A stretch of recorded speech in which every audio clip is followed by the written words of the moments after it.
పినతండ్రికి గొడ్డలు వేటు వేసిన జగన్మోహన్ రెడ్డి వెన్నుపోటు గురించి మాట్లాడే హక్కు లేదని ఎమ్మెల్యే కళా వెంకట్రావు అన్నారు. ఆయన మాట్లాడుతుంటే దెయ్యాలు వేదాలు వల్లిస్తున్నట్టున్నాయని విమర్శించారు. గొడ్డలిపోటు వెన్నుపోటు జగన్మోహన్ రెడ్డి కుటుంబానికి పేటెంట్ అండ్ రైట్ అన్నారు. పెన్షనర్లకు మద్యం ప్రియులు తల్లి చెల్లికి వెన్నుపోటు పొడిచారని ఆరోపించారు.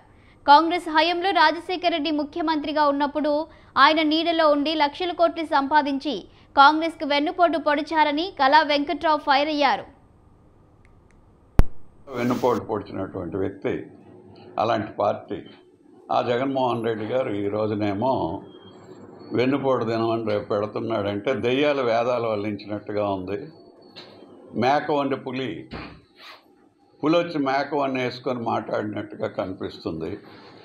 ఇలాంటి వ్యక్తులందరినీ కూడా ఎప్పుడు కూడా దూరంగా ఉంచాల్సినటువంటి అవసరం ఉంది. ఆడవాళ్ళందరికీ చెప్పాడు,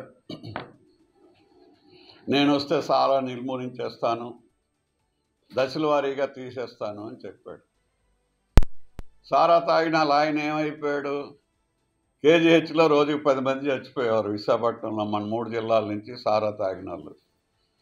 ఏంటిది ఇలా చనిపోతున్నారు కదా అని చెప్పి సారా తాగిన వాళ్ళు జబ్బులన్నింటికి కూడా స్పెషల్ వార్డు కేజీహెచ్లో పెట్టారని అంటే జగన్మోహన్ రెడ్డి 5 సంవత్సరాలు ఇచ్చినటువంటి సారా పేదలకు విషం ఇచ్చారు.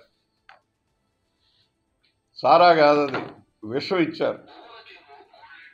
విషం ఇచ్చినటువంటి పరిస్థితి మనం చూసాం. మన ముందే మన మనుషులందరూ అనుభవించారు. కేజీహెచ్లో స్పెషల్ వార్డు పెట్టారని అంటే అది ఒకటే నిదర్శనం.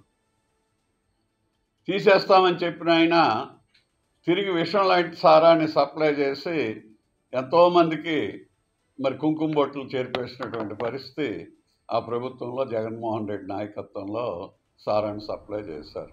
వెన్నుపోటు